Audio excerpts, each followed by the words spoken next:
Alright, so let's look at solving some differential equations. These are going to be second order homogeneous linear equations.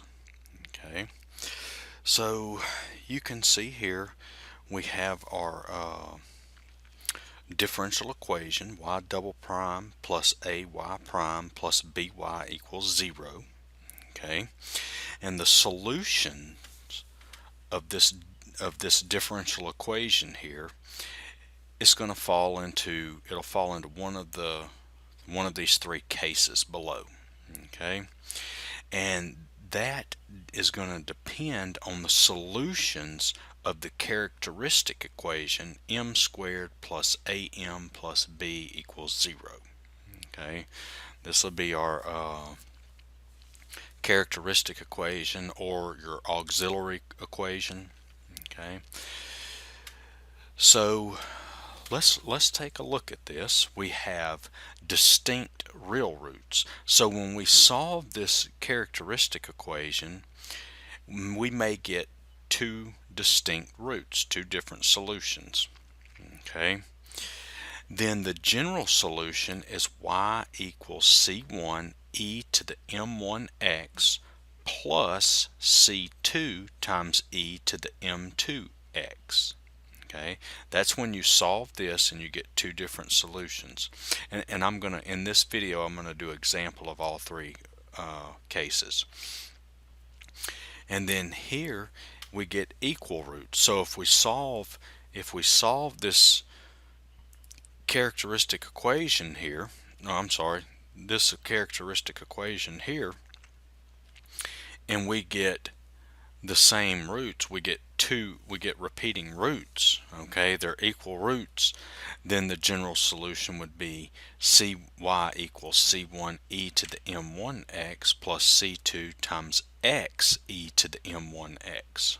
Okay, now m1 and m2 are the same, so that's why this m1 and this m1 is in both of them. Okay, but you can see here this one's multiplied by x. All right, and then let's suppose we get complex roots. M1 is a plus bi and M2 is a minus bi. Okay, and these are complex roots to our characteristic equation. Then our solution is going to be y equals c1 e to the alpha x times cosine bx plus c2 e to the alpha x times sine b. I'm sorry, not b, beta x. Okay. All right, so let's go ahead and get started, and we'll look at the first example. So we have y double prime minus 4y is equal to 0. Okay, so what's going to be our characteristic equation or our auxiliary equation? Well, let's go back here. See, this is your differential equation. Okay, notice in ours we don't have the y prime, we just have y double prime minus 4y. This one's not here, so our characteristic equation, we're not going to have this term here, this am. Okay, so let's see what we've got here. We've got, that's going to be what, m squared minus 4 equals 0. Okay, this is our characteristic equation. Okay, so what we need to do is solve this. Well, this is easy to solve.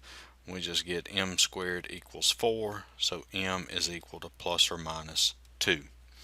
Alright, so you can see here that we got two different solutions. We got two distinct roots. And so going back to this, our solution is going to look like this. Okay, see, there's your M1 and your M2. Okay, that's your two solutions you got. All right, so we have, okay, well, let's just go ahead and write it down. That's y is going to be c1 e to the m1 x plus c2 e to the m2 times x. Okay, that's the form it's going to be in because we have two distinct roots.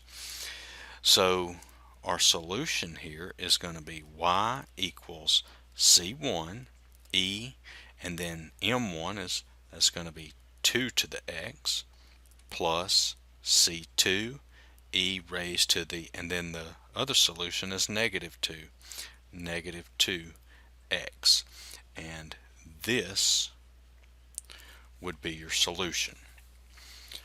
Alright, so now let's go ahead and take a look at another example. Alright, so here we are at our second example. We have y double prime plus 4y prime plus 4y equals 0. Alright, so let's go ahead and write down our characteristic equation, or our auxiliary equation. So that's going to be m squared plus 4m plus 4 equals 0. Okay, this is our characteristic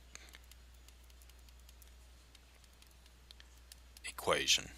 Okay, so now we just need to solve this. So that's going to give me m plus 2 squared equals 0. So I'll have m equals negative 2. Now keep in mind this is two equal roots, because this m plus 2 squared, that's m plus 2 times m plus 2 equals 0. So I get m equals negative 2 or m equals negative 2. Okay, so this is the case where m1 and m2 are equal to each other. Okay, so you remember over here, when the roots are equal, our solution is in this form.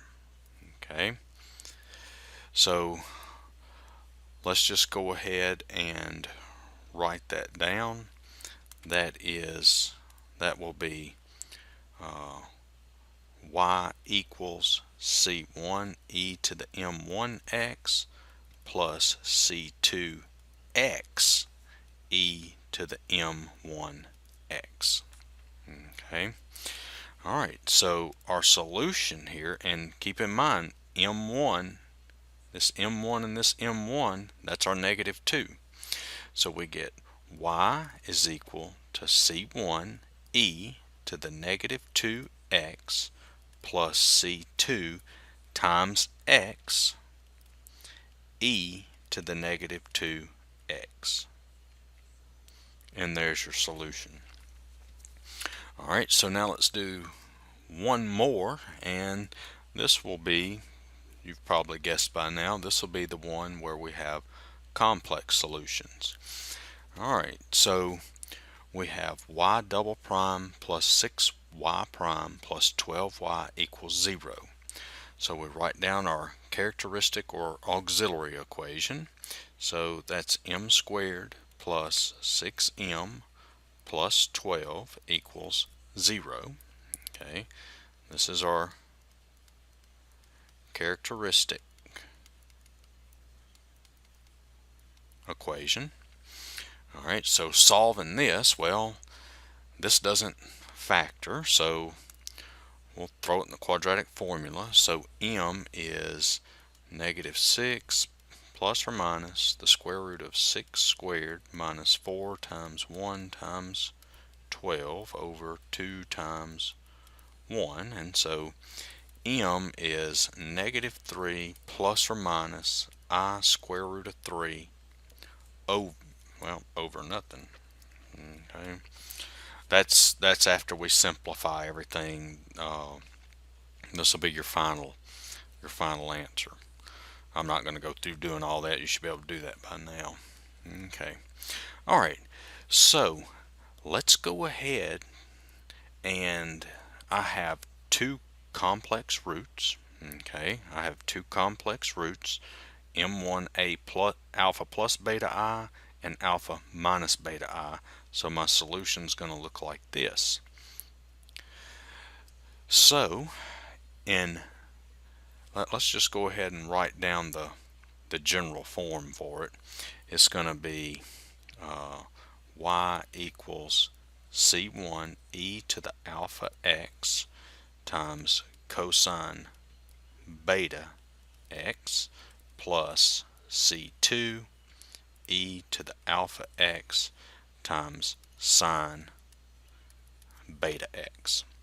Alright, so remember this, okay, this is in the form, okay, alpha plus or minus beta I. Okay, that's the form of this. Alright, so in this problem we have alpha is equal to -3 and beta, that's the number with the I, so in this case that's the square root of 3. Okay, well, so now all we do is we plug this into here. So I get y equals c1 e to the -3x times cosine square root of 3x plus c2 e to the -3x times sine square root of 3x. And this would be our final solution. And there's all three cases. Okay, so I hope this video's helped. I'm going to try to do some more videos on differential equations, and I've got some calculus videos and algebra videos, so if you like them you can check out my other videos. Alright, thanks.